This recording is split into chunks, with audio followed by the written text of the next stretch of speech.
नमस्कार दोस्तों। यदि हम सुखी होना चाहते हैं तो हमें दूसरे लोगों को भी सुखी करना पड़ेगा।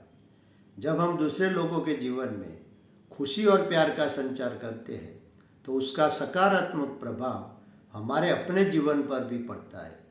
जब हम मानवतापूर्ण व्यवहार रखते हैं और हमारी भावना शुभत्व और शिवत्व की होती है तो हम अवश्य दूसरे लोगों को मदद रूप हो सकते हैं। हम लोगों को अलग अलग तरीके से मदद रूप हो सकते हैं। ऐसा नहीं कि हर वक्त हम आर्थिक सहायता करके लोगों को मदद रूप हो सकते हैं। उदाहरण के तौर पर यदि कोई व्यक्ति जीवन में तकलीफ में आ गया है तो उन व्यक्ति को हम ध्यान से सुन सकते हैं, उनको सांत्वना दे सकते हैं तो उनको खुशी महसूस हो सकती है।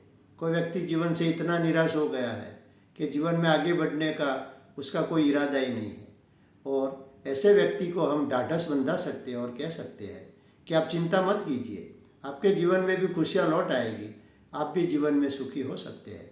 तो आदमी को बहुत अच्छा महसूस होता है। हम जब दूसरों के साथ बातचीत करते हैं तो बातचीत करते समय हमारी भाषा विनम्र और सम्मानपूर्वक होती है तो लोगों को बहुत अच्छा महसूस होता है और लोग अपने आप को सुखी महसूस करते हैं। हाँ, लोगों में बहुत सारी अच्छाइयाँ होती है और अच्छाइयों की सराहना जब हम करते हैं तो लोग खुशी महसूस करते हैं, लोगों को आनंद आता है।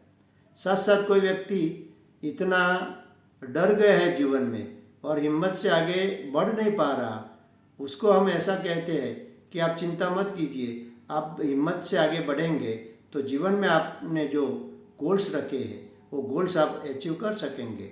तो आदमी फिर से अपना जीवन हिम्मतपूर्वक शुरू कर सकता है।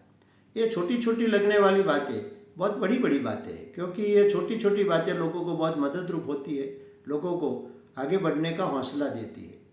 हम देखते हैं कि दुनिया में बहुत सारे लोग निस्वार्थ भाव से समाज सेवा करते हैं, लोगों के रोज़ बरोज की जीवन जरूरी जो चीज़ें उसको मुहैया कराते हैं और बहुत सारी मदद करते हैं। ये सब करने में उन लोगों का कोई निस्वार्थ नहीं होता है, वो तो दूसरे लोगों को खुशियाँ देने के लिए, दूसरे लोगों को सुखी करने के लिए सब करते हैं। लेकिन ये सब करने के बाद जो सेवा करने वाले लोग हैं उनको भी आत्मिक सुख मिलता है और वो भी अपने आप को बहुत सुखी महसूस करते हैं। भगवान कृष्ण ने भगवत गीता में निष्काम कर्म के बारे में बताया है। जब हम निष्काम कर्म करते हैं, दूसरे के भलाई के बारे में सोचते हैं तो हमें भी परम सुख मिलता है। इसके बारे में एक राजा और बूढ़े आदमी की बात मैं सुनाना चाहूँगा। एक समय एक राजा अपने राज्य में भ्रमण के लिए निकला था। उसने देखा कि एक बूढ़ा आदमी आम का पौधा लगा रहा था। राजा ने नजदीक जाके बूढ़े आदमी को पूछा कि बाबा, आप तो बूढ़े हो गए हैं, आप ये पौधा बो रहे हैं, वो पौधा कब बड़ा होगा, कब फल लगेंगे और कब आप आम खाएंगे। पहले तो बूढ़ा मुस्कुराता है और राजा को बोलता है कि राजा जी, ये जो पौधा है ना वो मैं मेरे लिए नहीं लगा रहा हूँ, मैं आने वाली पीढ़ियों के लिए लगा रहा हूँ, मेरे पोते और पर पोते वो आम खाएंगे, मैं नहीं खाऊंगा। तो राजा भी सोच में पड़ जाता है।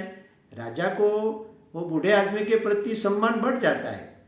आगे वो बूढ़ा आदमी बोलता है कि हमने अब तक जो फल खाए हैं वो पेड़ हमने नहीं बोए थे, हमारे बाप दादा ने और दूसरे लोगों ने बोए थे, तो हमारा भी फर्ज बनता है कि हम भी लोगों के लिए कुछ कर जाए। तो उसको निष्काम कर्म बोलते हैं। ऐसे निष्काम कर्म हम जीवन में करते हैं तो हमें आत्मिक सुख तो मिलता है, साथ साथ लोगों को भी सुख का एहसास होता है। अंत में मैं इतनी बात कहूँगा कि लोगों को मदद करने के लिए, लोगों को सुखी करने के लिए अमीर होना जरूरी नहीं है। इसलिए हमारे पास एक खूबसूरत दिल का होना बहुत जरूरी है। धन्यवाद।